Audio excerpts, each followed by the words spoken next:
How to open locked folder in Google Photos. Hi guys, welcome to our channel. Let's begin. In this video, I will guide you on how you can open locked folder in Google Photos.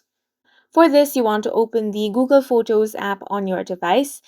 Now, if you want to add your photos and videos to locked folder, all you want to do is select the photo or video that you want to add. Then you want to swipe, and here you have the option of move to locked folder. Tap on that. Now you want to tap on the move option. After that, you want to tap on allow over here. Now you will have to either put a pin code or a passcode.